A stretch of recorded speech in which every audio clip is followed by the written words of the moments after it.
call in and let's have our discussions together. So let's take a look at what is happening. National grid collapse. Yesterday it collapsed, I think, twice.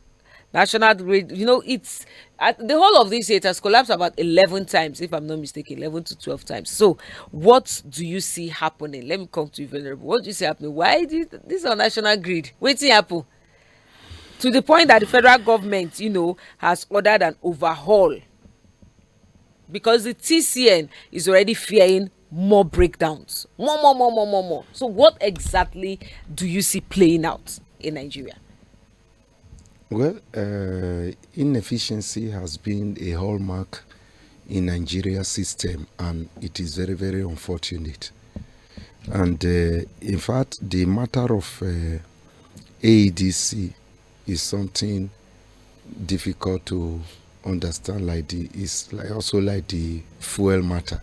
Okay. In the matter of energy, is taking toll on Nigerians, and the earlier government do something that is concrete to really look at that sector, the better, because it's almost crippling everything. Now, my own concern is not even too much about even the collapse now, the SSR collapse, because I already knew that the energy sector, as far as it had to do with AEDC, TCN, whatever, is not yet solid. But my major concern is migrating Nigerians by force into Band A. Because Nigerians have been complaining over the years that what they are paying, they are not getting the services. Now, you are forcefully migrating almost every person now to Band A, where they have to pay through their nose. And after collecting the money, the whole system collapse.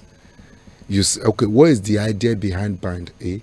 That at least to be able to, that people on Band A, even though it is discriminatory in nature, that people in Band A should be able to receive regular power supply. And they pay more, actually. No, they are paying through their nose. We are paying through their, because they have since forced it on us.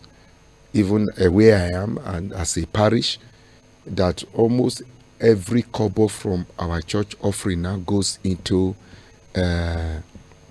this payment of a bill for AEDC. And unfortunately, since they migrated us to this so-called Band A, which was supposed to give us more regular supply, the system have been collapsing. You pay for the Band A, the energy is not there. That is number one. Then, when it did not collapse, you suddenly discover that the tariff is so high and so unaffordable, to the extent that I am even, okay, let me just be very specific. Like in my parish, I am now the second NEPA man, the AEDC man, or the TCN man, because I'm the one now calling the sexting to say, go and switch it off. I will be at home now in the vicarage. Once children and people leave the house and they go to school, I tell the security man or the sexting, go and put the meter on neutral from 8 a.m. till 7 p.m. because we cannot afford the tariff anymore. Wow. There's a specific amount with which we have been buying over the years. And when we buy, it gives us 554 units. With this migration to Band A, that same amount is now giving us 177 units. 177 units.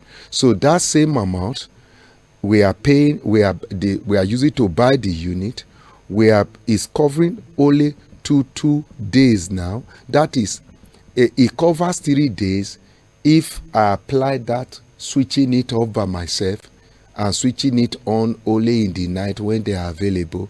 It stays for 3 days. But if I did not switch off, it stays for only 2 days. That is what used to serve us for almost 2 weeks before. So in a month, with that a specific amount, I recharge.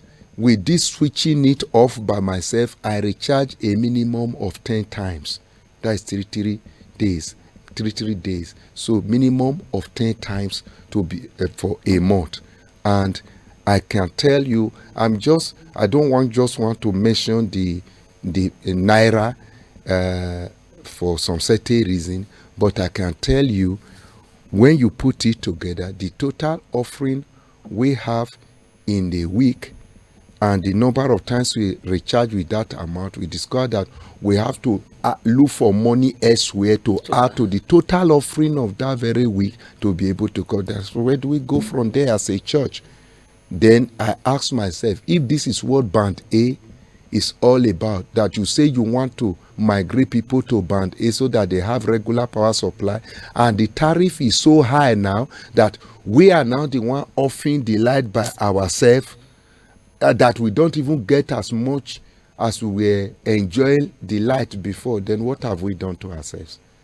So we are in the quagmire in this very country, and we really need to seek God's face to intervene and ask God to really open the eyes of our leaders to teach them what to do to get us out of this mess. Then I begin to wonder, if I was running a business, this is church, but if it was a business center, I cannot switch it off. Yes. Because the business need to be running. True. What then happens? It means the business cannot survive. And many companies are closing down. Yeah. If you go on diesel, you are in trouble. If you go on fuel, you are in trouble. If you go on this, you are in trouble. So what's the way forward? What next? What's the way forward? Well, let's ask